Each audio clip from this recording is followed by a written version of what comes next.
We were looking at chapter 30 of Exodus last week.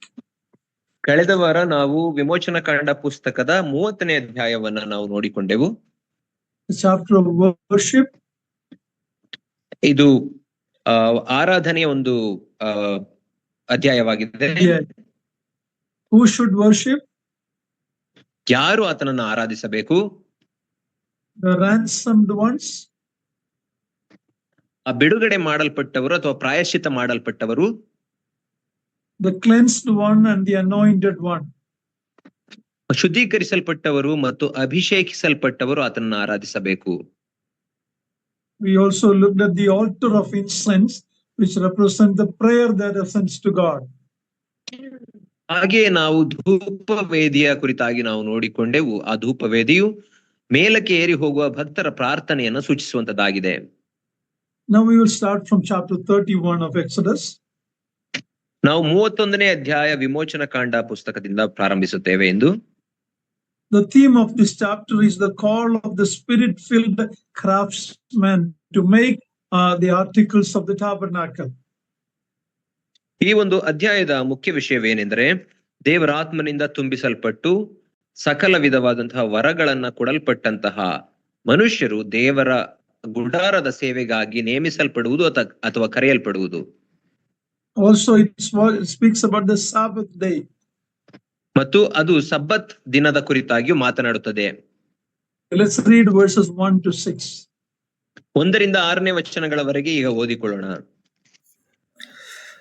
ಯೆಹೋವನು ಮೋಶೆಗೆ ಹೀಗಂದನು, ವಿಚಿತ್ರವಾಗಿ ನಯವಾದ ಕೆಲಸಗಳನ್ನ ಕಲ್ಪಿಸುವುದಕ್ಕೂ ಚಿನ್ನ ಬೆಳ್ಳಿ ತಾಮ್ರಗಳಿಂದ ಕೆಲಸ ನಡೆಸುವುದಕ್ಕೂ ರತ್ನಗಳನ್ನು ಕೆತ್ತುವುದಕ್ಕೂ ಮರದಲ್ಲಿ ವಿಚಿತ್ರವಾಗಿ ಕೆತ್ತನೆ ಕೆಲಸವನ್ನ ಮಾಡುವುದಕ್ಕೂ ಇವೇ ಮೊದಲಾದ ಸಮಸ್ತ ಶೃಂಗಾರವಾದ ಕೆಲಸವನ್ನ ಮಾಡುವುದಕ್ಕೂ ನಾನು ಯೆಹೂದ ಕುಲದವನಾದ ಓರನ ಮೊಮ್ಮಗನೂ ಉರಿಯ ಮಗನೂ ಆಗಿರುವ ಬೆಲ್ಜಲೇಲನೆಂಬವನನ್ನ ಗೋತ್ರ ಮಾಡಿದೆನು.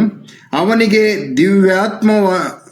ದಿವ್ಯಾತ್ಮವನ್ನ ಕೊಟ್ಟು ಬೇಕಾದ ಜ್ಞಾನ ವಿದ್ಯಾ ವಿವೇಕಗಳನ್ನ ಸಕಲ ಶಿಲ್ಪಶಾಸ್ತ್ರ ಜ್ಞಾನವನ್ನು ಅನುಗ್ರಹಿಸಿದನು.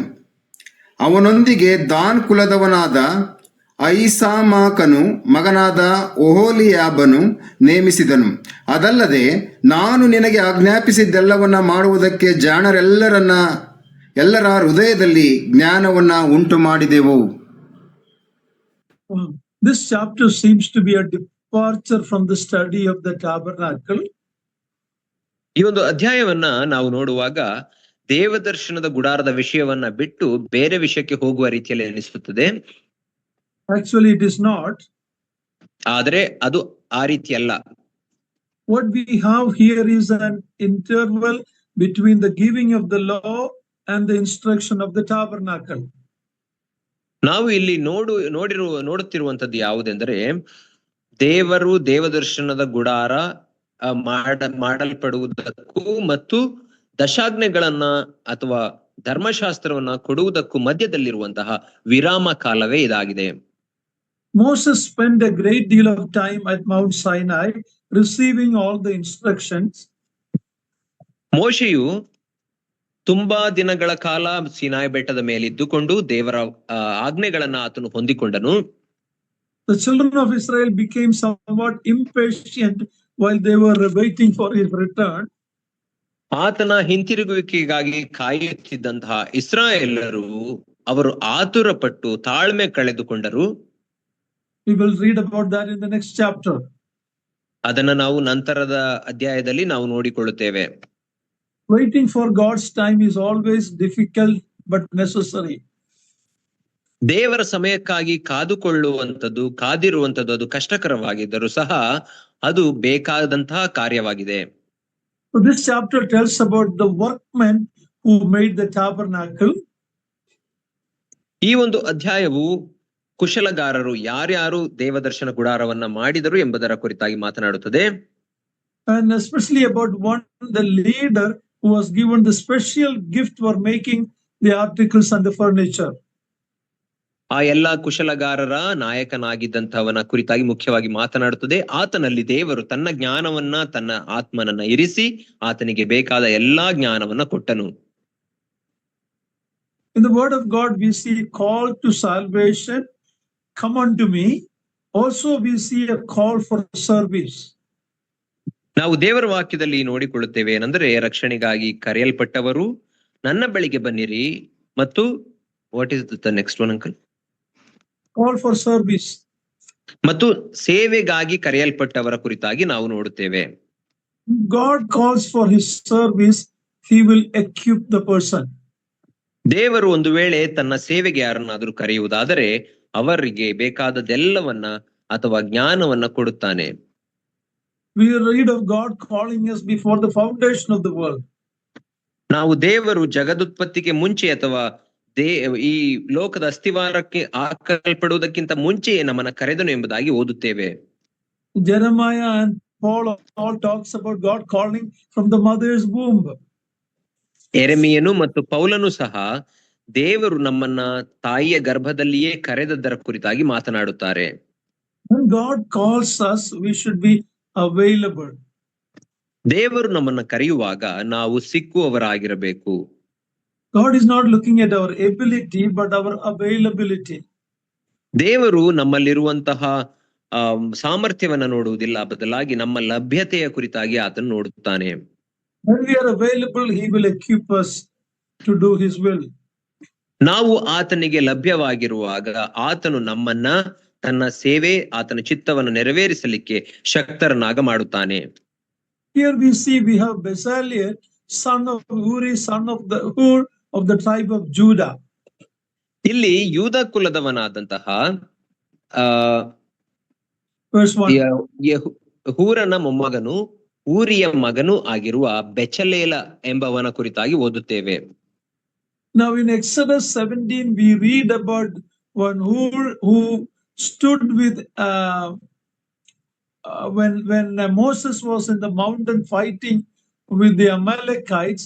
These two, Aaron and Hur, were upholding his hands while he was weak, and the victory came to Israel. We read about that in Exodus 17. ನಾವು ವಿಮೋಚನ ಕಂಡ 17ನೇ ಅಧ್ಯಾಯದಲ್ಲಿ ಮೋಶೆ ಇಸ್ರಾಯೇಲರು ಅಮಲೇಕ್ಯರಿಗೆ ವಿರುದ್ಧವಾಗಿ ಯುದ್ಧ ಮಾಡುವಾಗ ಆತನ ಕೈಗಳನ್ನ ಎತ್ತಿ ಹಿಡಿದಂತಹ ಹೂರಿಯ ಕುರಿತಾಗಿ ಮತ್ತು ಹಾರೋನನ ಕುರಿತಾಗಿಯೂ ಸಹ ನಾವು ಅಲ್ಲಿ ಓದಿಕೊಳ್ಳುತ್ತೇವೆ. ಆತನು ಬೇರೆಯವನು. Is that the same? If it is the same, this is the grandson of Ur. ಅದು ನಿಜವಾಗಿಯೂ ಊರನೇ ಆಗಿದ್ದರೆ ಇಲ್ಲಿ ನಾವು ಮಾತನಾಡುತ್ತಿರುವಂತದ್ದು ಆ ಊರನ ಮೊಮ್ಮಗನಾದ ಬೆಚಲೇಲನ ಕುರಿತಾಗಿಯೇ. He is privileged to be called for making these articles. ಈ ದೇವದರ್ಶನದ ಗುಡಾರದ ವಸ್ತುಗಳನ್ನ, ಸಾಮಗ್ರಿಗಳನ್ನ ಮಾಡಲಿಕ್ಕಾಗಿ ಆತನು ಕರೆಯಲ್ಪಡುವಷ್ಟು ಆಶೀರ್ವದಿತನಾದನು. It's a privilege for us if we are children and grandchildren of God's servants. ದೇವರ ಸೇವಕರ ಮಕ್ಕಳು ಮತ್ತು ಮೊಮ್ಮಕ್ಕಳಾಗಿರುವಂಥದ್ದು ಅದು ನಿಜವಾದ ಆಶೀರ್ವಾದದಾಯಕವಾಗಿದೆ. Remember when Jesus was going to the cross, Simon of Cyrene carried the cross part of the way. ನಾವು ನೋಡುವಾಗ ಯೇಸು ಕ್ರಿಸ್ತನು ಆ ಕಲ್ವಾರಿ ಬೆಟ್ಟಕ್ಕೆ ತನ್ನ ಶಿಲುಬೆಯನ್ನು ಹೊತ್ತಿಕೊಂಡು ಹೋಗುವಾಗ ಅಲ್ಲಿ ಹೂ ಇಸ್ ದಟ್ ಅಂಕಲ್? ಅರಿಮತಾಯದ ಯೋಸೇಫನು ಸಿಮೆಯೋನನು ಆತನ ಶಿಲುಬೆಯನ್ನ ಸ್ವಲ್ಪ ದೂರದವರೆಗೆ ಹೊತ್ತುಕೊಂಡು ಹೋದನು ಎಂಬುದಾಗಿ ನಾವಲ್ಲಿ ಓದುತ್ತೇವೆ. ನಂತರ ನಾವು ಓದುತ್ತೇವೆ ಏನಂದರೆ ಆ ಸಿಮೆಯೋನನ ಕುಟುಂಬದವರು ವಿಶ್ವಾಸಿಗಳಾದರು ಎಂಬುದಾಗಿ ಓದುತ್ತೇವೆ. Mark 15:21, please read that. Mark 15:21. ಮಾರ್ಕನ ಸುವಾರ್ತೆ 15ನೇ ಅಧ್ಯಾಯ 21ನೇ ವಚನವನ್ನು ದಯಮಾಡಿ ಓದ್ರಿ. ಆಗ ಹೊಲದಿಂದ ಹೊರಟು ಆ ಮಾರ್ಗವಾಗಿ ಬರುತ್ತಿದ್ದ ಒಬ್ಬನನ್ನು ಆತನು ಶಿಲುಬೆಯನ್ನು ಹೊರುವುದಕ್ಕೆ ಬಿಟ್ಟಿ ಹಿಡಿದರು. ಇವನು ಯಾರೆಂದರೆ ಅಲೆಕ್ಸಾಂದ್ರ ರೂಫಾ ಎಂಬುವರ ತಂದೆಯಾದ ಕುರೇನ್ ಪಟ್ಟಣದ ಸೀಮೋನನು. Yeah, so he had the privilege to carry the cross of Jesus part of the way. ಯೇಸು ಕ್ರಿಸ್ತನ ಶಿಲುಬೆಯನ್ನ ಕೆಲವು ದೂರಗಳವರೆಗೆ ಹೊತ್ತುಕೊಂಡು ಹೋಗುವಂತಹ ಸೌಭಾಗ್ಯವು ಆತನಿಗೆ ದೊರಕಿತು. When we read about his children, ಆತನ ಮಕ್ಕಳ ಕುರಿತಾಗಿ ಇಲ್ಲಿ ನಾವು ಓದುತ್ತೇವೆ.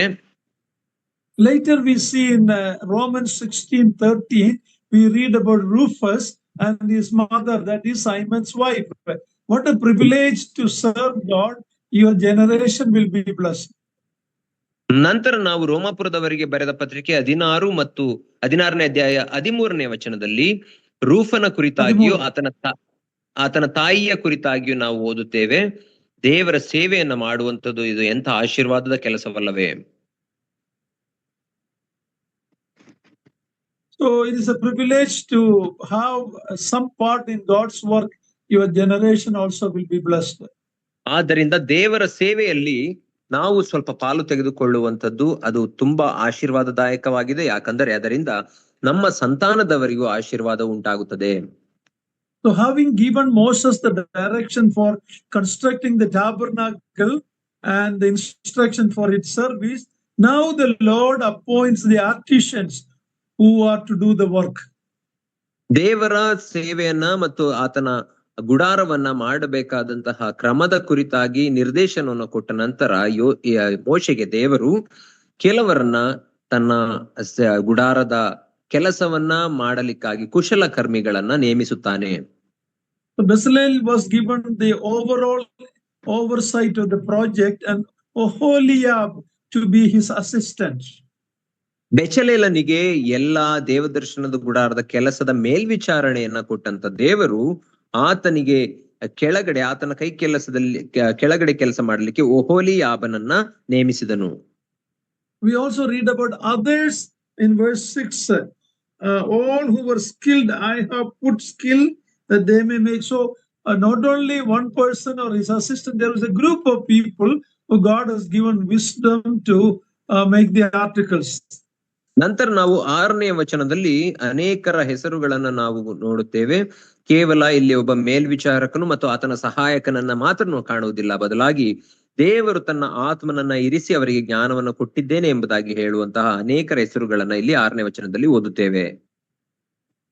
We don't read their names, but we read there were others who were given to assist these two. ಅವರ ಹೆಸರುಗಳು ಕೊಡಲ್ಪಟ್ಟಿಲ್ಲ, ಬದಲಾಗಿ ಅವರಿಗೆ ಸಹಾಯ ಮಾಡಲಿಕ್ಕೆ ಅನೇಕರನ್ನ ದೇವರು ನೇಮಿಸಿದನು, ಜ್ಞಾನವನ್ನು ಕೊಟ್ಟನು ಎಂಬುದಾಗಿ ಓದುತ್ತೇವೆ. In verse 3 and verse 6, they were skilled craftsmen. 3 ಮತ್ತು 6ನೇ ವಚನದಲ್ಲಿ ನಾವು ನೋಡುವಾಗ ಅವರು ಕೆತ್ತುವ ಕೆಲಸವನ್ನು, ಮರದ ಕೆಲಸವನ್ನು ಮಾಡಲಿಕ್ಕೆ ಬೇಕಾದಂತಹ ಕುಶಲಕರ್ಮಿಗಳು ಎಂಬುದಾಗಿ ಓದುತ್ತೇವೆ. They made not only the tabernacle furniture, but also the garments for the priest. ಅವರು ಕೇವಲ ದೇವದರ್ಶನದ ಗುಡಾರ ಮತ್ತು ಅದರ ಸಾಮಾನುಗಳನ್ನು ಮಾಡಲಿಲ್ಲ, ಬದಲಾಗಿ ಯಾಜಕ ವಸ್ತ್ರಗಳನ್ನು ಸಹ ಅವರು ಮಾಡಿದರು. In the New Testament church, the Lord has elders as spiritual servants and deacons to assist them. ನಾವು ಹೊಸ ಒಡಂಬಡಿಕೆಯ ಸಭೆಗೆ ಬರುವಾಗ ದೇವರು ತನ್ನ ಹಿರಿಯರನ್ನ ಮೇಲ್ವಿಚಾರಕರನ್ನಾಗಿ ನೇಮಿಸಿದ್ದಾನೆ ಮತ್ತು ಸಭಾ ಸೇವಕರುಗಳನ್ನ ಅವರಿಗೆ ಸಹಾಯಕರನ್ನಾಗಿ ನೇಮಿಸಿದ್ದಾನೆ. Even people who are deacons, we see they are to be spirit-filled people. ನಾವು ಸಭಾ ಸೇವಕರು ಸಹ ಆತ್ಮನಿಂದ ತುಂಬಿಸಲ್ಪಟ್ಟಿರಬೇಕು ಎಂಬುದಾಗಿ ನಾವು ಓದುತ್ತೇವೆ. If the deacons are to be spirit-filled, how much more the elders? ಸಭಾ ಸೇವಕರು ಪವಿತ್ರಾತ್ಮನಿಂದ ತುಂಬಿಸಲ್ಪಟ್ಟಿರಬೇಕಾದರೆ ಎಷ್ಟು ಹೆಚ್ಚಾಗಿ ಸಭಾ ಹಿರಿಯರು ತುಂಬಿಸಲ್ಪಡಬೇಕಲ್ಲವೇ? Sadly, in many of our assemblies, carnal men are in leadership. ಆದರೆ ಇದು ದುಃಖಕರವಾದ ಸಂಗತಿ. ನಮ್ಮ ಅನೇಕ ಸಭೆಗಳಲ್ಲಿ ನೋಡುವಾಗ ಈ ಲೌಕಿಕ ಜನರು ಸಭೆಯ ನಾಯಕರಾಗಿರುವುದನ್ನು ನಾವು ಕಾಣುತ್ತೇವೆ. No wonder the problems in the assembly. Younger people, younger generation do not respect the elders. ಆದ್ದರಿಂದ ಅಂತಹ ಸಭೆಗಳಲ್ಲಿ ಸಮಸ್ಯೆಗಳಿರುವುದೇನು ಅದು ಆಶ್ಚರ್ಯಕರವಾದಂತಹ ಸಂಗತಿಯಲ್ಲ. ಮತ್ತು ಹೊಸ ಪೀಳಿಗೆ, ಯುವ ಪೀಳಿಗೆಯು ಸಹ ಹಿರಿಯರುಗಳನ್ನ, ಸಭಾ ನಾಯಕರುಗಳನ್ನ ಗೌರವಿಸುವುದಿಲ್ಲ. So the question must arise as to the trade of Bezalel before God called him. What was he before God called him? ಆದ್ದರಿಂದ ನಮಗೆ ಹೇಳಬೇಕಾದಂತಹ ಪ್ರಶ್ನೆ ಯಾವುದೆಂದರೆ, ಬೆಚಲೇಲನನ್ನ ದೇವರು ತನ್ನ ಸೇವೆಗಾಗಿ ಕರೆಯುವುದಕ್ಕಿಂತ ಮುಂಚೆ ಆತನು ಯಾವ ಕಾರ್ಯವನ್ನ ಮಾಡುತ್ತಿದ್ದನು, ಯಾವ ಕೆಲಸವನ್ನು ಮಾಡುತ್ತಿದ್ದನು ಎಂಬುದಾಗಿ ನಾವು ಯೋಚಿಸಬೇಕು. I believe he was a craftsman. ನಾನು ನಂಬುತ್ತೇನೆ ಆತನು ಮೊದಲು ಕುಶಲಕರ್ಮಿಯ ಕೆಲಸವನ್ನೇ ಮಾಡುತ್ತಿದ್ದನು. With gold, silver and other delicate things. ಬಂಗಾರ ಮತ್ತು ಬೆಳ್ಳಿ ಇಂತಹ ಅಮೂಲ್ಯವಾದಂತಹ ಮತ್ತು ಅತ್ಯಂತ ಹಗುರವಾದಂತಹ ವಸ್ತುಗಳನ್ನ ಆತನು ಉಪಯೋಗಿಸುತ್ತಿದ್ದಿರಬಹುದು. God can use our natural talent, skills for God's work if we are spirit controlled. ನಾವು ದೇವರಾತ್ಮನಿಂದ ಪಡುವುದಾದರೆ ದೇವರು ನಮಗೆ ಕೊಟ್ಟಿರುವಂತಹ ಸಾಮಾನ್ಯವಾದಂತಹ ಜ್ಞಾನ ಮತ್ತು ಆತನ ತಿಳುವಳಿಕೆ ಮತ್ತು ತಲಾಂತುಗಳನ್ನ ಆತನ ಸೇವೆಗಾಗಿ ಉಪಯೋಗಿಸಬಲ್ಲನು. But there is a difference between natural talent and spiritual gifts. ಆದರೆ ಸ್ವಾಭಾವಿಕವಾದಂತಹ ತಲಾಂತಿಗೂ ಆತ್ಮನ ವರಗಳಿಗೂ ವ್ಯತ್ಯಾಸ ಉಂಟು. Whatever a believer is equipped to do, that is what he should do. ಪ್ರತಿಯೊಬ್ಬ ವಿಶ್ವಾಸಿಯು ಯಾವ ಕಾರ್ಯವನ್ನ ಮಾಡಲಿಕ್ಕಾಗಿ ದೇವರು ಆತನನ್ನ ಶಕ್ತಿಗೊಳಿಸುತ್ತಾನೋ ಅಂತಹ ಕೆಲಸವನ್ನ ಮಾತ್ರ ಆತನು ಮಾಡಬೇಕು. If a brother is not equipped or gifted to speak or preach, he should not force to do that. ಒಬ್ಬ ಸಹೋದರನಿಗೆ ಮಾತನಾಡುವಂತಹ ಅಥವಾ ಬೋಧಿಸುವಂತಹ ವರವು ಅಥವಾ ಕೊಡಲ್ಪಡದೆ ಹೋದರೆ ಅಂತವನನ್ನ ಬೋಧಿಸಲಿಕ್ಕಾಗಲಿ ಮಾತನಾಡಲಿಕ್ಕಾಗಲಿ ನಾವು ಒತ್ತಾಯ ಮಾಡಬಾರದು. There are many spiritual gifts that can be used in the assembly, like not only these two leaders, but there were many others who were used. ಸಭೆಯಲ್ಲಿ ಉಪಯೋಗಿಸಬಹುದಾದಂತಹ ಅನೇಕ ವರಗಳು ಉಂಟು. ಕೇವಲ ಈ ಇಬ್ಬರನ್ನ ಕುರಿತಾಗಿ ನಾವು ನೋಡುವುದಲ್ಲ, ಇವರ ರೀತಿಯಲ್ಲಿ ಅನೇಕ ಸಭಾ ನಾಯಕರುಗಳಿಗೆ ದೇವರು ವರವನ್ನು ಕೊಟ್ಟಿರುವುದನ್ನು ನಾವು ನೋಡುತ್ತೇವೆ. Whatever a person is equipped to do, that is what he or she should do. ಅಂತಹ ವ್ಯಕ್ತಿಗೆ ಎಂತೆಂಥ ವರಗಳನ್ನ ಕೊಟ್ಟು ದೇವರು ಆತನಿಗೆ ಶಕ್ತಿ ಕೊಡುತ್ತಾನೋ ಅಂತಹ ಕೆಲಸವನ್ನ ಮಾತ್ರ ಆತನು ಮಾಡಬೇಕು. I know some believers who think they should be preachers. ನನಗೆ ಗೊತ್ತು, ಕೆಲವು ವಿಶ್ವಾಸಿಗಳು ನಾನು ಬೋಧಕನಾಗಿರಬೇಕಿತ್ತು ಎಂಬುದಾಗಿ ಆಲೋಚಿಸುತ್ತಾರೆ. They never study scriptures. ಅವರು ದೇವರ ವಾಕ್ಯವನ್ನು ಅಧ್ಯಯನ ಮಾಡುವುದಿಲ್ಲ. They doesn't attend the Bible studies. ದೇವರ ಅಧ್ಯಯನ ಅಥವಾ ಸತ್ಯವೇದ ಅಧ್ಯಯನ ಕೂಟಗಳನ್ನ ಭಾಗವಹಿಸುವುದಿಲ್ಲ. Even when they come, they don't make any notes or study. ಅವರು ಒಂದು ವೇಳೆ ಕೂಡಿ ಬಂದರೂ ಸಹ ಅಂತಹ ಅಧ್ಯಯನವನ್ನ ಬರೆದುಕೊಳ್ಳುವುದಾಗಲಿ ಅಂತ ಅಧ್ಯಯನಕ್ಕೆ ಬೇಕಾದ ಟಿಪ್ಪಣಿಗಳನ್ನ ಮಾಡಿಕೊಳ್ಳುವುದಿಲ್ಲ. But they want the pulpit. ಆದರೆ ಅವರಿಗೆ ಪುಲ್ಪಿಟ್ ಬೇಕು. If a person is not gifted and he is given the pulpit, we are doing a damage to the local church. ಒಬ್ಬ ವ್ಯಕ್ತಿಗೆ ಮಾತನಾಡುವಂತಹ ವರ ಇಲ್ಲದೆ ಹೋದಾಗ್ಯೂ ಆತನಿಗೆ ನಾವು ಪುಲ್ಪಿಟ್ ಅನ್ನ ಬಿಟ್ಟು ಕೊಡುವಾಗ ಆತನು ಸ್ಥಳೀಯ ಸಭೆಗೆ ಹೆಚ್ಚಿನ ಧಕ್ಕೆಯನ್ನ ಮತ್ತು ನಷ್ಟವನ್ನು ಉಂಟು ಮಾಡುತ್ತಾನೆ. But there are so many other gifts that can be used in the building up of the local church. ಆದರೆ ಅಂತ ವ್ಯಕ್ತಿಯಲ್ಲಿ ದೇವರಿಂದ ಕೊಡಲ್ಪಟ್ಟ ಬೇರೆ ವರಗಳಿರುವುದಾದರೆ ಅಂತಹ ವರಗಳನ್ನ ಸ್ಥಳೀಯ ಸಭೆಯ ಕಟ್ಟೋಣಕ್ಕಾಗಿ ಉಪಯೋಗಿಸಬಹುದು. Suppose if Bezalel told the Lord, I want to wear those high priestly garments and do Aaron's work, what would have the Lord told? ಒಂದು ವೇಳೆ ಈ ಬೆಚಲೇಲನು ಕರ್ತನೇ, ನಾನು ಕುಶಲಕರ್ಮಿಯ ಕೆಲಸವನ್ನು ಮಾಡುವುದಿಲ್ಲ, ಜೊತೆಗೆ ನನಗೆ ಆರೋನನ್ನು ಧರಿಸಿಕೊಳ್ಳುವಂತಹ ಆ ವಸ್ತ್ರಗಳನ್ನ ನಾನು ಧರಿಸಿಕೊಳ್ಳಬೇಕು ಎಂಬುದಾಗಿ ಹೇಳಿದ್ದರೆ ಏನಾಗುತ್ತಿತ್ತು? God would have said that is not what I want you to do. ಬಹುಶಃ ದೇವರು ಆತನಿಗೆ ಹೇಳುತ್ತಿದ್ದನು, ನಾನು ನಿನಗೆ ಮಾಡಬೇಕು ಎಂಬುದಾಗಿ ಹೇಳಿರುವ ಕೆಲಸ ಇದಲ್ಲ. Bezalel's gift was essential for the building of the tabernacle. ಬೆಚಲೇಲನ ಆ ಒಂದು ವರ ಮತ್ತು ಆತನ ಜ್ಞಾನ ಆ ದೇವದರ್ಶನ ಗುಡಾರ ಕಟ್ಟಲಿಕ್ಕಾಗಿ ಬೇಕಾಗಿತ್ತು. We are all to help in the building up of our tabernacle or the local assembly. ನಾವೆಲ್ಲರೂ ಸಹ ಸ್ಥಳೀಯ ಸಭೆ ಎಂಬಂತಹ ಗುಡಾರವನ್ನ ಕಟ್ಟಲಿಕ್ಕಾಗಿ ನಮ್ಮ ವರಗಳನ್ನ ತಲಾಂತುಗಳನ್ನು ಉಪಯೋಗಿಸಬೇಕಾಗಿದೆ. God has given gifts to each believer, different gifts. It all you should be used for the building up of the church. ಪ್ರತಿಯೊಬ್ಬ ವಿಶ್ವಾಸಿಗೂ ದೇವರು ಬೇರೆ ಬೇರೆ ವರಗಳನ್ನ ಕೊಟ್ಟಿರುತ್ತಾನೆ. ಅಂತಹ ವರಗಳನ್ನ ಸ್ಥಳೀಯ ಸಭೆಯ ಕಟ್ಟೋಣಕ್ಕಾಗಿ ನಾವು ಉಪಯೋಗಿಸಬೇಕು. I don't have the talent to sing like Niranjan or Bhima Daniel brother. If I sing, you will know immediately I don't have the talent. ಒಂದು ವೇಳೆ ನನಗೆ ಹಾಡುವಂತಹ ವರವನ್ನ ಕೊಟ್ಟಿಲ್ಲ, ನಾನು ಒಂದು ವೇಳೆ ಹಾಡಿದರೆ ನಿಮಗೆ ಗೊತ್ತಾಗುತ್ತದೆ ನನ್ನಲ್ಲಿ ಹಾಡುವ ವರ ಇಲ್ಲ ಎಂಬುದಾಗಿ.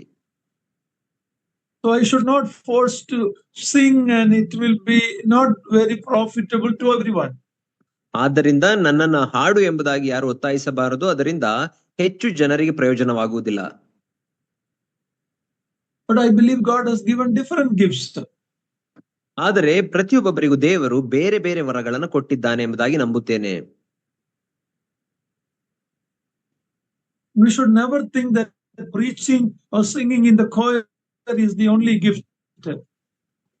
ನಾವು ಆದ್ದರಿಂದ ಕೇವಲ ಹಾಡುವುದು ಅಥವಾ ಬೋಧಿಸುವುದು ಮಾತ್ರ ವರ ಎಂಬುದಾಗಿ ನಾವು ನೆನೆಸಬಾರದು. So there are showing mercy, giving, encouraging, helping. In a local church, there are so many gifts God can use for the building up of the church.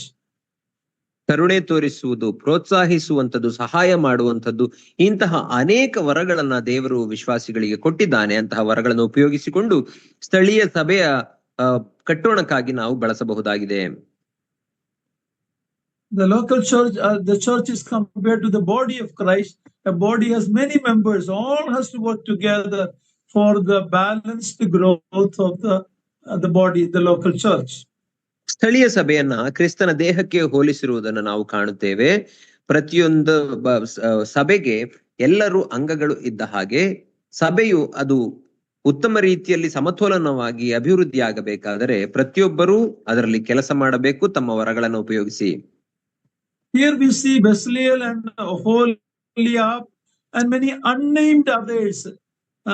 Their names are not given, but they were all there, and God knows what part they had in the work.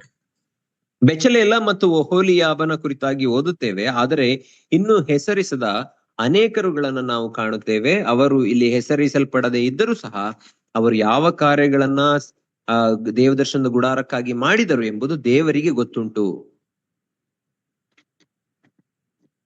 So don't worry about whether your name is published, you are appreciated or not. God knows what is your role in your local assembly. ಆದ್ದರಿಂದ ನಿಮ್ಮ ಹೆಸರನ್ನ ಕರೆಯಲಿಲ್ಲ, ನನ್ನನ್ನು ಗುರುತಿಸಲಿಲ್ಲ ಸ್ಥಳೀಯ ಸಭೆಯಲ್ಲಿ ಎಂಬುದಾಗಿ ನೀವು ಯೋಚಿಸಬೇಡ್ರಿ. ಯಾಕಂದ್ರೆ ನೀವು ಸ್ಥಳೀಯ ಸಭೆಗಾಗಿ ಮಾಡಿರುವಂತಹ ಕಾರ್ಯಗಳು ದೇವರ ಎಣಿಕೆಯಲ್ಲುಂಟು. Thank God for the many unnamed helpers in the local church. ಸ್ಥಳೀಯ ಸಭೆಗಳಲ್ಲಿ ಹೆಸರಿಸಲ್ಪಡದಂತಹ ಅನೇಕರು ಸಹಾಯಕರಿಗಾಗಿ ನಾವು ಸ್ತೋತ್ರ ಸಲ್ಲಿಸೋಣ. I have seen some believers, they come 5 to 10 minutes late to the church meeting. ನನಗೆ ಗೊತ್ತು, ಕೆಲವು ವಿಶ್ವಾಸಿಗಳು ಸಭಾಕೂಟಕ್ಕೆ 5 ರಿಂದ 10 ನಿಮಿಷ ತಡವಾಗಿ ಬರುತ್ತಾರೆ. And as soon as the meeting is over, they will go away. They will not stay for the fellowship. They will not stay. But such people, they wanted to preach in the pulpit. ಆದರೆ ಅವರು ಬೇಗ late ಆಗಿ ಬಂದು ತಡವಾಗಿ ಬಂದು ಬೇಗ ಹೊರಟು ಹೋಗುವುದನ್ನು ನಾವು ಕಾಣುತ್ತೇವೆ ಮತ್ತು ಅನ್ಯೋನ್ಯತೆಗೆ ಅವರು ಇರುವುದಿಲ್ಲ. ಅಂತವರು ನನಗೆ ಬೋಧನೆ ಮಾಡಲಿಕ್ಕೆ ಅವಕಾಶ ಕೊಡ್ರಿ ಎಂಬುದಾಗಿ ಕೇಳಿರುವುದನ್ನು ನಾವು ನೋಡುತ್ತೇವೆ. Let us recognize what gift God has given us. If we use it, if we help in the assembly, the leadership will recognize what spiritual gifts we have. ದೇವರು ನಮಗೆ ಕೊಟ್ಟಿರುವಂತಹ ವರಗಳನ್ನ ನಾವು ಉಪಯೋಗಿಸಬೇಕು, ಅದನ್ನ ಗುರುತಿಸಿಕೊಳ್ಳಬೇಕು. ಆಗ ನಾವು ಸಭೆಯಲ್ಲಿ ಕಾರ್ಯ ಮಾಡುವಾಗ ಸಭಾ ನಾಯಕರು ನಮ್ಮನ್ನ ಗುರುತಿಸಿ ನಮಗೆ ಅವಕಾಶ ಕೊಡುತ್ತಾರೆ. In the first 6 verses that we read, many times the repetition of I is shown. God is telling, I have called, I will equip. So it is all God's enablement.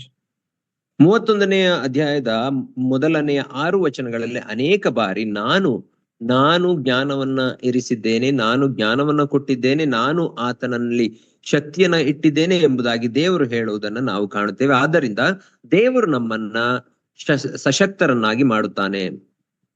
God enables those who are available to him. ಆತನಿಗಾಗಿ ಲಭ್ಯವಿರುವವರನ್ನ ದೇವರು ಸಶಕ್ತರನ್ನಾಗಿ ಮಾಡುತ್ತಾನೆ. The Lord appoints his workers. ದೇವರು ತನ್ನ ಸೇವಕರುಗಳನ್ನ ನೇಮಿಸುತ್ತಾನೆ.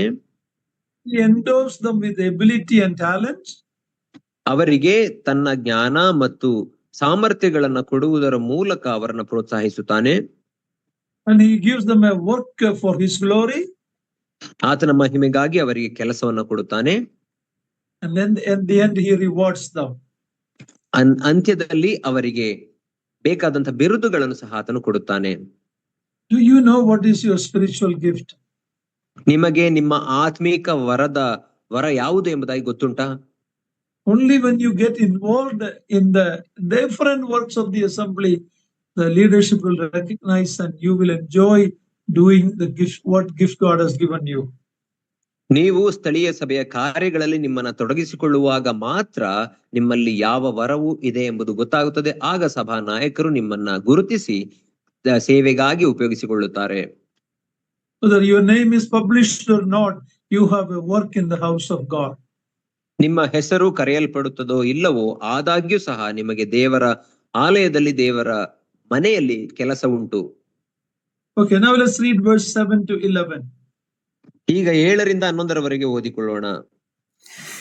ದೇವದರ್ಶನದ ಗುಡಾರ, ಆಜ್ಞಾಶಾಸನಗಳನ್ನ ಇಟ್ಟಿರುವ ಮಂಜೂಷ, ಅದರ ಮೇಲಿರುವ ಕೃಪಾಸನ, ಗುಡಾರದ ಎಲ್ಲಾ ಉಪಕರಣಗಳು, ಮೇಜು ಅದರ ಉಪಕರಣಗಳು, ಚೊಕ್ಕ ಬಂಗಾರದ ದೀಪಸ್ತಂಭ ಅದರ ಉಪಕರಣಗಳು, ಧೂಪವೇದಿ, ಯಜ್ಞವೇದಿ ಅದರ ಉಪಕರಣಗಳು, ಗಂಗಾಳ ಅದರ ಪೀಠ, ಅಲಂಕಾರವಾದ ದೀಕ್ಷಾ ವಸ್ತ್ರಗಳು, ಅಂದರೆ ಮಹಾಯಾಜಕನಾದ ಆರೋನನಿಗೂ ಅವನ ಮಕ್ಕಳಿಗೂ ಬೇಕಾದ ಯಾಜಕ ವಸ್ತ್ರಗಳು, ಪಟ್ಟಾಭಿಷೇಕ ತೈಲ, ಪವಿತ್ರ ಸ್ಥಾನದ ಸೇವೆಗೆ ಬೇಕಾದ ಪರಿಮಳ ಧೂಪ, ಇವುಗಳನ್ನೆಲ್ಲ ನಾನು ನಿನಗೆ ಆಜ್ಞಾಪಿಸಿದಂತೆ ಅವರು ಮಾಡುವರು. Yeah, in verse 7 to 9 we are given the articles to be made by these craftsmen.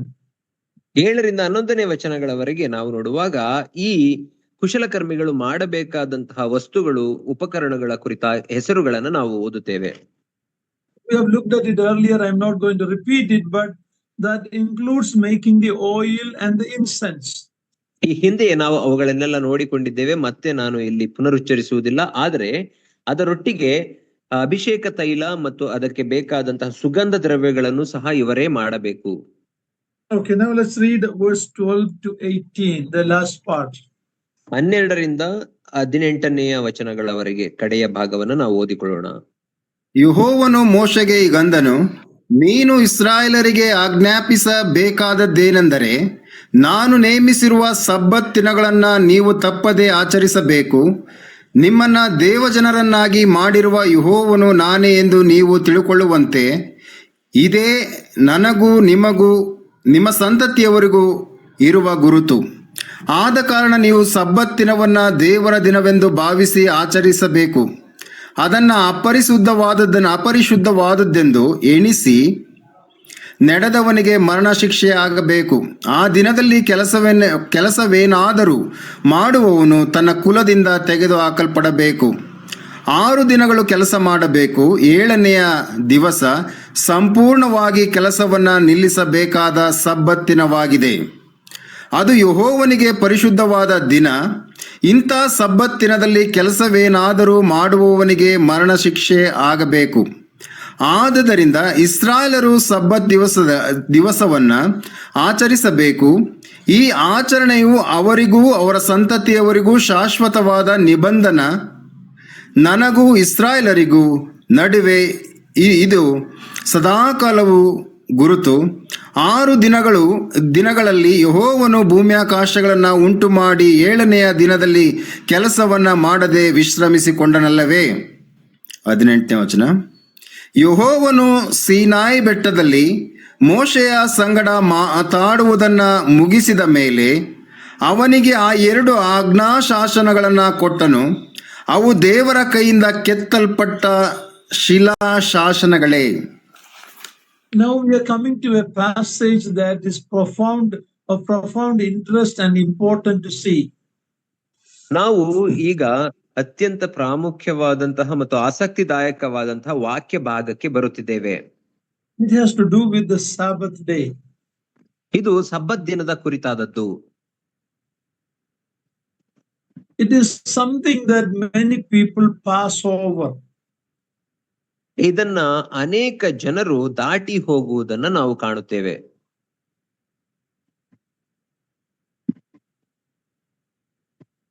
The Sabbath day is, we should have a clarity on this issue of the Sabbath day. ಈ ಸಬ್ಬತ್ ದಿನದ ಕುರಿತಾಗಿ ನಾವು ಸ್ಪಷ್ಟವಾಗಿ ತಿಳಿದವರಾಗಿರಬೇಕು.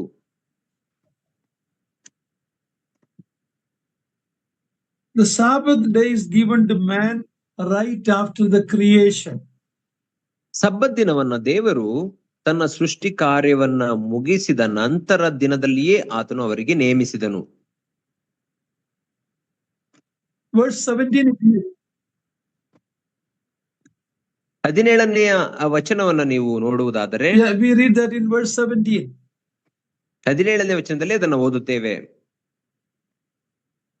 The sixth day creation and the seventh day God rested. 6 ದಿನಗಳಲ್ಲಿ ದೇವರು ಸೃಷ್ಟಿ ಕಾರ್ಯವನ್ನ ಮುಗಿಸಿ 7ನೆಯ ದಿನದಲ್ಲಿ ವಿಶ್ರಮಿಸಿಕೊಂಡನು. The Sabbath was to be observed universally. 6 days work, 1 day rest. ಸಬ್ಬತ್ ದಿನವನ್ನ ಎಲ್ಲರೂ ಸಾರ್ವತ್ರಿಕವಾಗಿ ಆಚರಿಸಬೇಕಿತ್ತು. 6 ದಿನಗಳು ಕೆಲಸ ಮಾಡಬೇಕು, 7ನೆಯ ದಿನ ವಿಶ್ರಮಿಸಿಕೊಳ್ಳಬೇಕು. All over the world, the labor law is based on this. You have to have 1 day off in a week. ಪ್ರಪಂಚಾದ್ಯಂತ ಇರುವಂತಹ ಕೂಲಿ ಆಳುಗಳ ಆ ಒಂದು ಕಾನೂನಿನಲ್ಲಿ ಇರುವಂತದ್ದು ಇದೇ ಆಗಿದೆ. ಏನಂದ್ರೆ 6 ದಿನಗಳು ಕೆಲಸ ಮಾಡಬೇಕು, 7ನೇ ದಿನ ವಿಶ್ರಮಿಸಿಕೊಳ್ಳಬೇಕು. Only these days when people want to excuse and make the workers do 7 days work and all that we see, but God has instituted at the very creation a rest day. ಆದರೆ ಇಂದಿನ ದಿನಗಳಲ್ಲಿ 7 ದಿನಗಳು ಕೆಲಸಗಾರರಿಂದ ದುಡಿಸಿಕೊಳ್ಳುವುದನ್ನು ನಾವು ನೋಡುತ್ತೇವೆ. ಅದು ಬೇರೆಯ ಸಂಗತಿ. ಆದರೆ ದೇವರು ನೇಮಿಸಿರುವಂತದ್ದು ಏನೆಂದರೆ 6 ದಿನಗಳು ಕೆಲಸವನ್ನ ಮಾಡಬೇಕು, 1 ದಿನ ವಿಶ್ರಮಿಸಿಕೊಳ್ಳಬೇಕು.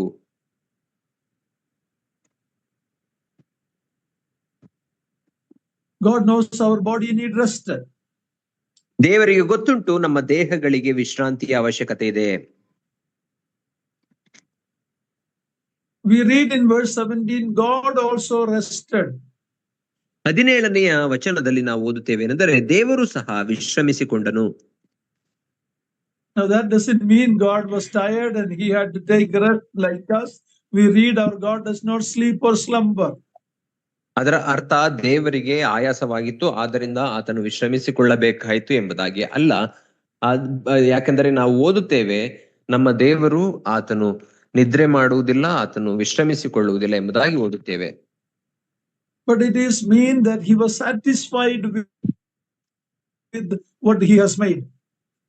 ಆದರೆ ಅದರ ಅರ್ಥ ಏನೆಂದರೆ ದೇವರು ತಾನು ಮಾಡಿದ ಕಾರ್ಯವೆಲ್ಲದರ ಕುರಿತಾಗಿ ಆತನು ತೃಪ್ತಿ ಉಳ್ಳವನಾದನು. But we as human being, we need rest. ಆದರೆ ಮನುಷ್ಯರಾದಂತಹ ನಮಗೆ ವಿಶ್ರಾಂತಿ ಅವಶ್ಯಕತೆ ಇದೆ. When we come to the Mosaic law, we find that God made it one of the 10 commandments for the children of Israel. ನಾವು ಮೋಶೆಯ ಧರ್ಮಶಾಸ್ತ್ರಕ್ಕೆ ಬರುವಾಗ ದಶಾಜ್ಞೆಗಳಲ್ಲಿ ಒಂದು ಆಜ್ಞೆಯಾಗಿ ದೇವರು ಇಸ್ರಾಯೇಲರಿಗೆ ಇದನ್ನ ನೇಮಿಸಿದನು. At this time, God makes it quite clear that Sabbath is only for the children of Israel in the passage we read. ಈಗ ನಾವು ಓದಿದಂತಹ ವಾಕ್ಯ ಭಾಗದಿಂದ ನಮಗೆ ಸ್ಪಷ್ಟವಾಗುವುದೇನೆಂದರೆ ದೇವರು ಇದನ್ನ ಸ್ಪಷ್ಟಪಡಿಸಿದ್ದಾನೆ. ಸಬ್ಬತ್ ದಿನ ಅದು ಇಸ್ರಾಯೇಲರಿಗಾಗಿ ಮಾತ್ರ ನೇಮಿಸಲ್ಪಟ್ಟದ್ದಾಗಿದೆ. In verse 13, verse 16, verse 17 is very clear. It was given to the children of Israel. 13ನೇ ವಚನ, 16ನೇ ವಚನ, 17ನೇ ವಚನದಲ್ಲಿ ನಾವು ಸ್ಪಷ್ಟವಾಗಿ ಕಾಣುತ್ತೇವೆ ಏನೆಂದರೆ ಸಬ್ಬತ್ ಅದು ಇಸ್ರಾಯೇಲರಿಗಾಗಿ ನೇಮಿಸಲ್ಪಟ್ಟದ್ದು. But we have in Christianity or Christendom a group called Seventh-day Adventists. They think that it is for Christians. ಆದರೆ ಕ್ರೈಸ್ತತ್ವದಲ್ಲಿ ಒಂದು ಗುಂಪಿನ ಜನರುಂಟು, ಸೆವೆಂತ್ ಡೇ ಅಡ್ವೆಂಟಿಸ್ಟ್ ಎಂಬುದಾಗಿ. ಅವರು ಯೋಚಿಸುತ್ತಾರೆ ಸಬ್ಬತ್ ದಿನ ವಿಶ್ವಾಸಿಗಳಿಗೂ ಮಾಡಲ್ಪಟ್ಟಿದೆ ಎಂಬುದಾಗಿ ನಂಬುತ್ತಾರೆ. It is it is interesting to note that in Bangalore there is a Seventh-day Adventist hospital and they work on Saturday.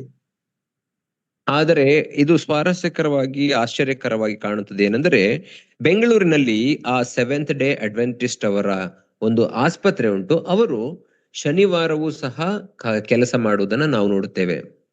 In verse 14 and 15 we see what is the punishment for breaking the Sabbath or doing any work on Sabbath. ನಾವು 15ನೇ ವಚನ ಮತ್ತು 14ನೇ ವಚನದಲ್ಲಿ ನಾವು ಓದುತ್ತೇವೆ ಏನಂದ್ರೆ ಸಬ್ಬತ್ ದಿನದಲ್ಲಿ ಕೆಲಸ ಮಾಡುವವನಿಗೆ ಅಥವಾ ಸಬ್ಬತ್ತನ್ನು ಆಚರಿಸಿದವನಿಗೆ ಎಂತ ಶಿಕ್ಷೆ ಆಗಬೇಕು? ಮರಣ ಶಿಕ್ಷೆ ಆಗಬೇಕು ಎಂಬುದಾಗಿ ಓದುತ್ತೇವೆ. When New Testament church, the early disciples, when they came out from Judaism, they changed the Sabbath day, Saturday, to the first day of the week. ನಾವು ಆದಿ ಸಭೆಯಲ್ಲಿ ನೋಡುವಾಗ ಆದಿ ಸಭೆಯ ಕಾಲದಲ್ಲಿ ವಿಶ್ವಾಸಿಗಳು ಮತ್ತು ಅಪೋಸ್ತಲರು ಅವರು ಯೂದ ಸಂಪ್ರದಾಯದಿಂದ ಯಹೂದ ಸಂಪ್ರದಾಯದಿಂದ ಅವರು ಬಿಟ್ಟು ಹೊರಗೆ ಬಂದಾಗ ಅವರು ಶನಿವಾರದ ಬದಲಾಗಿ ವಾರದ ಮೊದಲನೇ ದಿನವಾದ ಭಾನುವಾರದಂದು ಆಚರಿಸುವುದನ್ನು ನಾವು ಕಾಣುತ್ತೇವೆ. That was the day of our Lord's resurrection.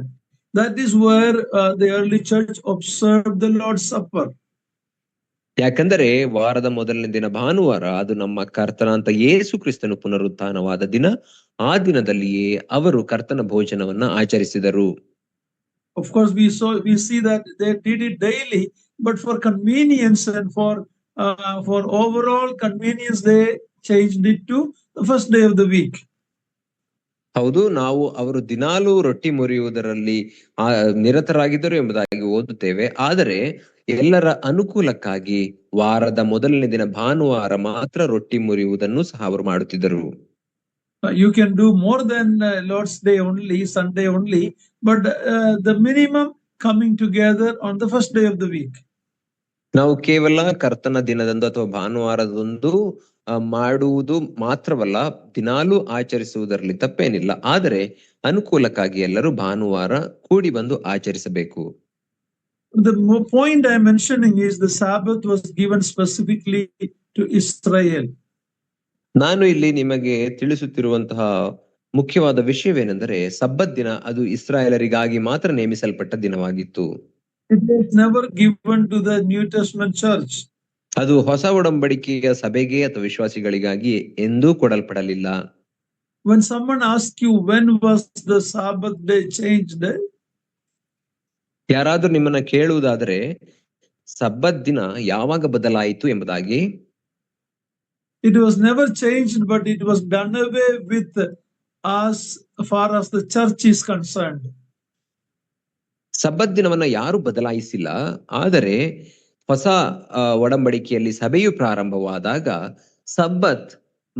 ಸಬ್ಬತ್ ದಿನವನ್ನು ಆಚರಿಸುವ ಅವಶ್ಯಕತೆಯನ್ನ ತೆಗೆದು ಹಾಕಲ್ಪಟ್ಟಿತು ಎಂಬುದಾಗಿ ನಾವು ಹೇಳಬೇಕು. On Saturday, the Lord's body was in the grave on that day. ಯಾಕಂದರೆ ಶನಿವಾರ ಅಂದರೆ ಇಸ್ರಾಯೇಲರ ಸಬ್ಬತ್ ದಿನವಾದ ಶನಿವಾರದಂದು ಕರ್ತನ ದೇಹವು ಅದು ಸಮಾಧಿಯಲ್ಲಿ ಇತ್ತು. We are not serving a dead Christ, but on the first day of the week, Jesus Christ rose from the dead. For the same reason, the early church started gathering on the first day, the resurrection day. ನಾವು ಸತ್ತವನಾದ ಕ್ರಿಸ್ತನನ್ನ ಆರಾಧಿಸುವವರಲ್ಲ, ಆದರೆ ಯೇಸು ಕ್ರಿಸ್ತನು ವಾರದ ಮೊದಲನೇ ದಿನವಾದಂತಹ ಭಾನುವಾರದಂದು ಪುನರುತ್ಥಾನವಾದದ್ದರಿಂದ ನಾವು ಮತ್ತು ಹೊಸ ಒಡಂಬಡಿಕೆಯ ಆದಿ ಸಭೆಯ ವಿಶ್ವಾಸಿಗಳು ಕರ್ತನ ಭೋಜನವನ್ನ ಆ ದಿನದಲ್ಲಿ ಅಂದರೆ ವಾರದ ಮೊದಲನೇ ದಿನವಾದ ಭಾನುವಾರದಲ್ಲಿ ಆಚರಿಸಲು ಪ್ರಾರಂಭಿಸಿದರು. That is when the church was born, as we see in Acts chapter 2. ಅಪೊಸ್ತಲರ ಕೃತಿ 2ನೇ ಅಧ್ಯಾಯದಲ್ಲಿ ನಾವು ಓದುವ ಪ್ರಕಾರ ಆ ದಿನವೇ ಸಭೆಯು ಪ್ರಾರಂಭವಾಯಿತು. It was the day of Pentecost, on the day after the Sabbath. ಅದು ಪಂಚಾಶತ್ತಮ ದಿನವಾಗಿತ್ತು, ಸಬ್ಬತ್ ದಿನದ ನಂತರದ ದಿನ ಎಂಬುದಾಗಿ ಸ್ಪಷ್ಟವಾಗಿ ಓದುತ್ತೇವೆ. Read Matthew 28 verse 1. ಮತ್ತಾಯನ ಸುವಾರ್ತೆ 28ನೇ ಅಧ್ಯಾಯ 1ನೇ ವಚನವನ್ನ ದಯಮಾಡಿ ಓದಿರಿ. ಸಬ್ಬತ್ ದಿನ ಆದ ಮೇಲೆ ವಾರದ ಮೊದಲನೆಯ ದಿವಸ ಬೆಳಗಾಗುವಾಗ ಮಗ್ದಲದ ಮರಿಯಳು ಆ ಬೇರೆ ಮರಿಯಳು ಸಮಾಧಿಯನ್ನ ನೋಡುವುದಕ್ಕೆ ಬಂದರು. So very clearly it was the day after the Sabbath, the resurrection day. ಇಲ್ಲಿ ಸ್ಪಷ್ಟವಾಗಿ ನಾವು ಓದುತ್ತೇವೆ, ಸಬ್ಬತ್ ದಿನ ಆದ ಮೇಲೆ ವಾರದ ಮೊದಲನೇ ದಿನ, ಅದು ಕ್ರಿಸ್ತನ ಪುನರುತ್ಥಾನವಾದ ದಿನವಾಗಿತ್ತು. So when you think about Sabbath, it was first given to the entire human race, but because man have sinned and turned away from God, now Sabbath is exclusively given to Israel. ಸಬ್ಬತ್ ದಿನ ಅದು ಇಡೀ ಮಾನವರಿಗಾಗಿ ಕೊಡಲ್ಪಟ್ಟಿತ್ತು ಎಂಬುದಾಗಿ ನಾವು ನಂಬುವುದಾದರೂ ಸಹ, ಆದರೆ ಇಡೀ ಮಾನವರು ದೇವರಿಗೆ ಬೆನ್ನು ಮಾಡಿ ಆತನನ್ನ ತಿರಸ್ಕರಿಸಿದ ಕಾರಣ ಸಬ್ಬತ್ ದಿನ ಎಂಬಂತದ್ದು ಕೇವಲ ಇಸ್ರಾಯೇಲರಿಗಾಗಿ ಮಾತ್ರ ನೇಮಿಸಲ್ಪಟ್ಟಿತು. Look at few verses. Exodus, read 31 verse 16, our chapter verse 16. ವಿಮೋಚನಾ ಕಾಂಡ ಈಗ ತಾನೇ ಓದಿದಂತಹ ಅಧ್ಯಾಯ 31ನೇ ಅಧ್ಯಾಯ 16ನೇ ವಚನವನ್ನ ದಯಮಾಡಿ ಓದಿರಿ. ಆದುದರಿಂದ ಇಸ್ರಾಯೇಲರು ಸಬ್ಬತ್ ದಿವಸವನ್ನ ಆಚರಿಸಬೇಕು. ಈ ಆಚರಣೆಯು ಅವರಿಗೂ ಅವರ ಸಂತತಿಯವರಿಗೂ ಶಾಶ್ವತವಾದ ನಿಬಂಧನ. Yeah, very clear it is for Israel and their descendants. ಇಲ್ಲಿ ಸ್ಪಷ್ಟವಾಗಿ ನೋಡುತ್ತೇವೆ, ಸಬ್ಬತ್ ದಿನ ಅದು ಇಸ್ರಾಯೇಲರಿಗಾಗಿಯೂ ಮತ್ತು ಅವರ ಮುಂದಿನ ಸಂತತಿಯವರಿಗೂ ಶಾಶ್ವತವಾದ ನಿಯಮ. And if you chapter 35 verse 3, please read that. 35ನೇ ಅಧ್ಯಾಯ 3ನೇ ವಚನವನ್ನ ದಯಮಾಡಿ ಓದಿರಿ. ವಿಮೋಚನಾ ಕಾಂಡ 35:3.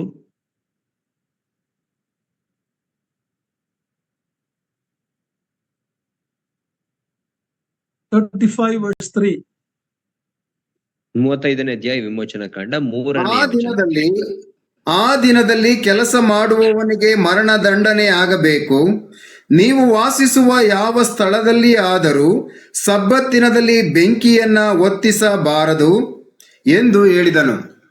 Okay, now look at Numbers chapter 15 verse 32 to 36. What happens to man who breaks an Israelite who break the Sabbath? Numbers 15.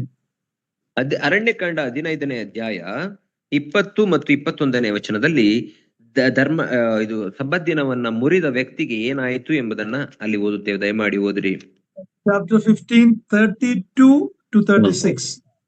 32ನೇ ವಚನದಿಂದ 36ನೇ ವಚನದವರೆಗೆ Aranya Kanda 15ನೇ ಅಧ್ಯಾಯ.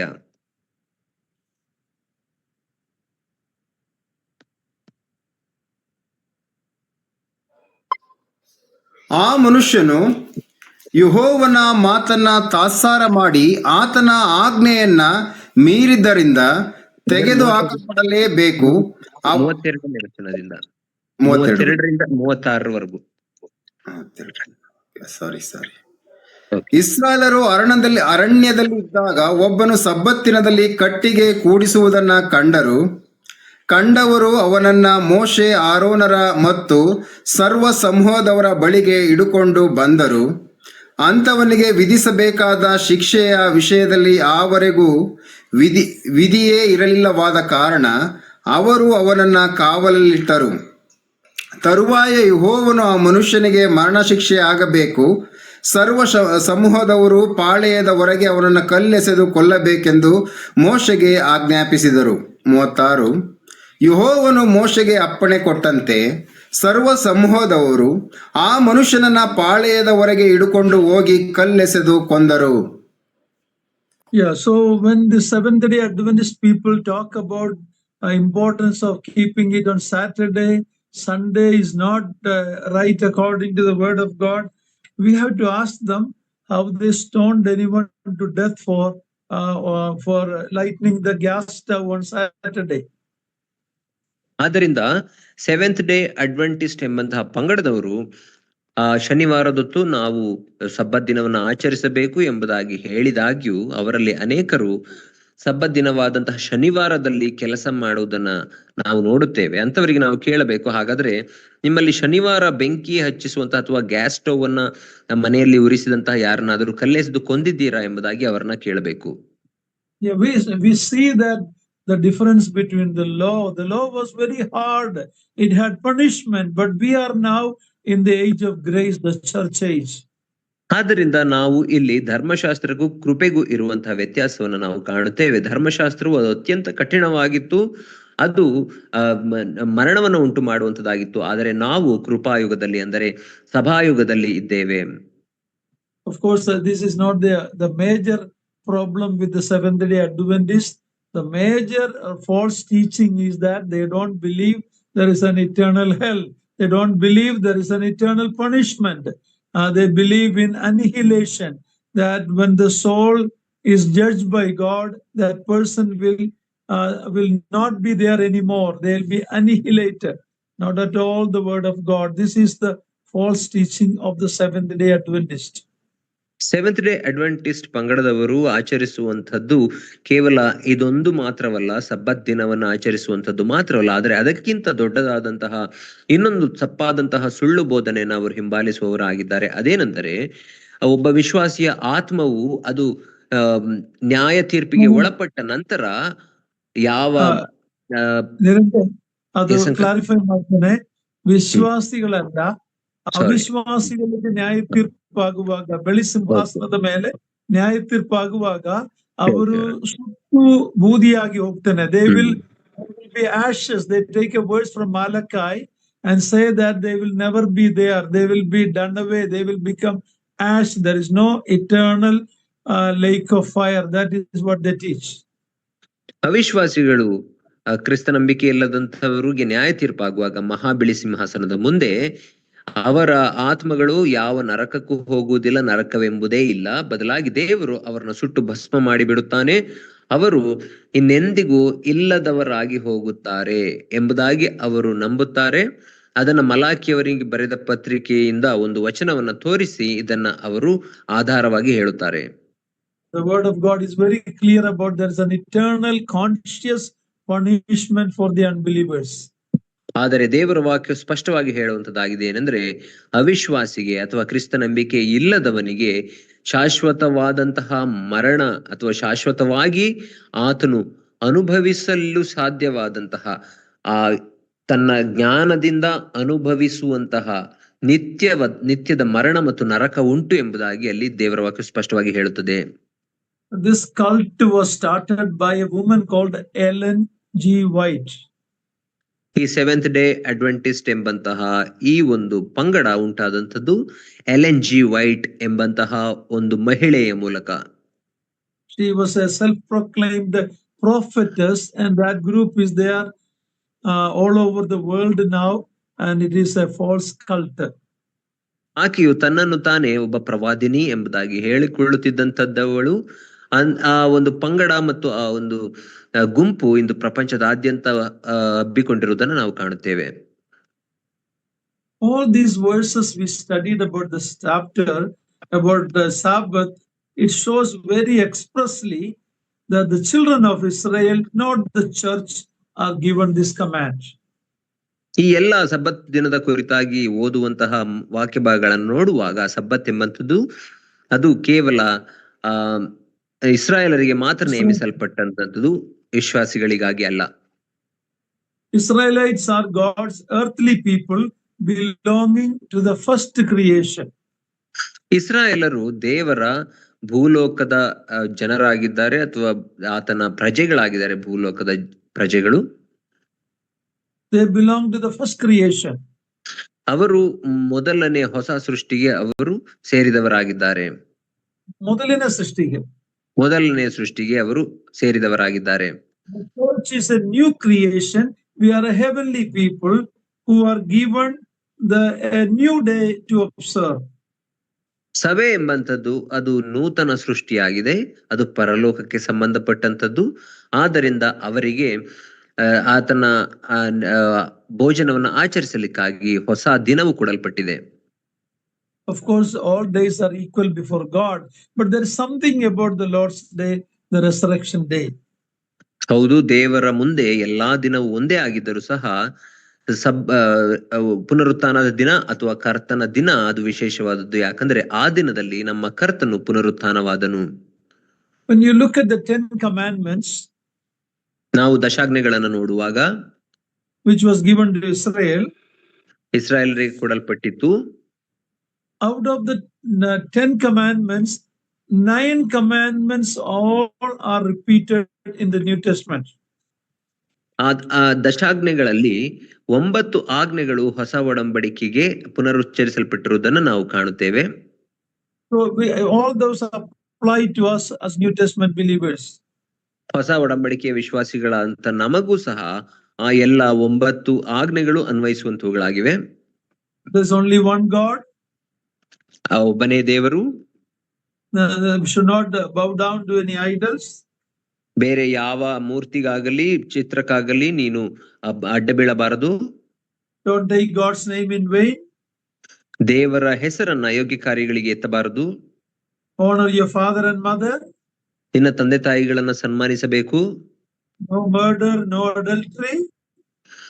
ಕೊಲೆ ಮಾಡಬಾರದು, ಹಾದರ ಮಾಡಬಾರದು. No coveting.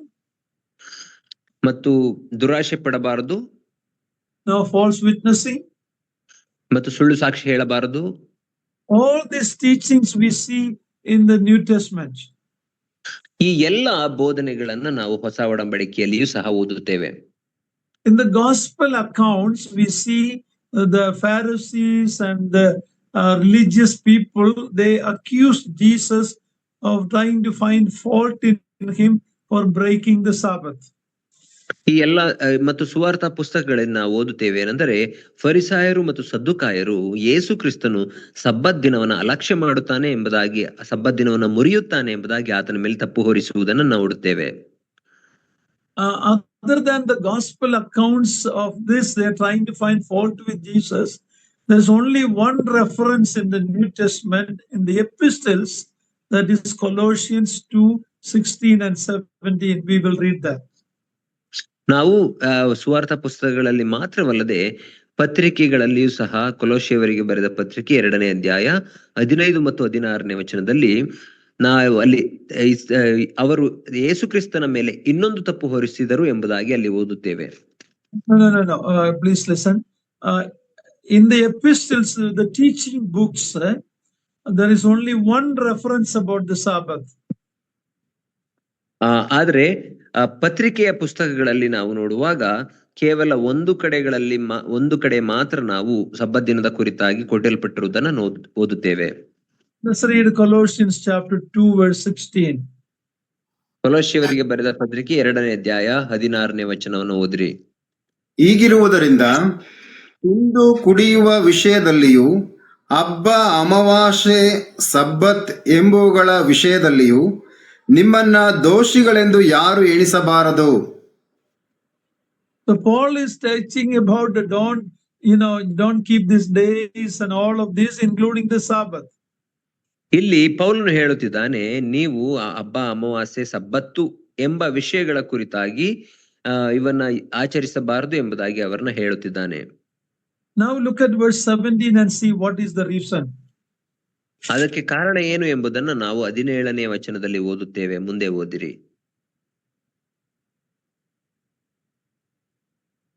ಅದೇ ಅಧ್ಯಾಯ verse 17. ಕೊಲೋಸೆ 2:17.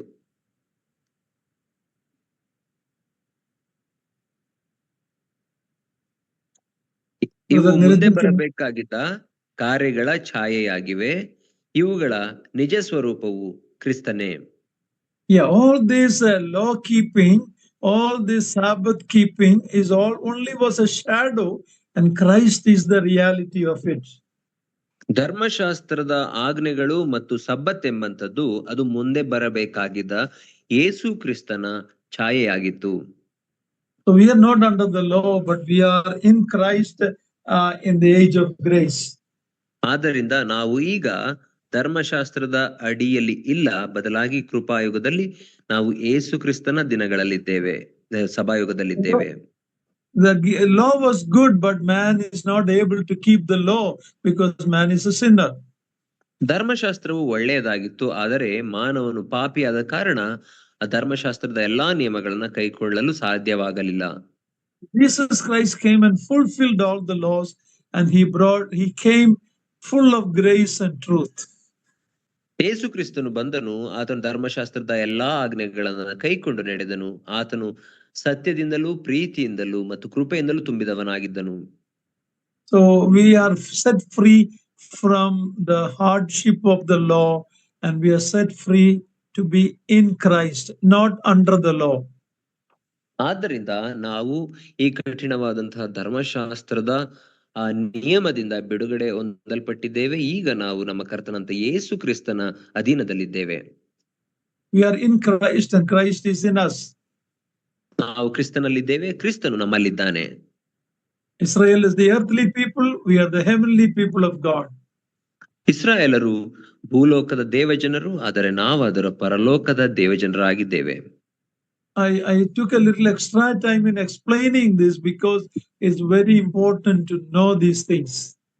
ಈ ವಿಷಯಗಳನ್ನ ವಿವರಿಸಲು ನಾನು ಸ್ವಲ್ಪ ಹೆಚ್ಚು ಸಮಯವನ್ನು ತೆಗೆದುಕೊಂಡಿದ್ದೇನೆ, ಯಾಕಂದರೆ ಈ ಎಲ್ಲಾ ವಿಷಯಗಳನ್ನು ತಿಳಿದುಕೊಳ್ಳುವುದು ಅತ್ಯಂತ ಪ್ರಾಮುಖ್ಯವಾದದ್ದು. What applies to Israel, what applies to the church.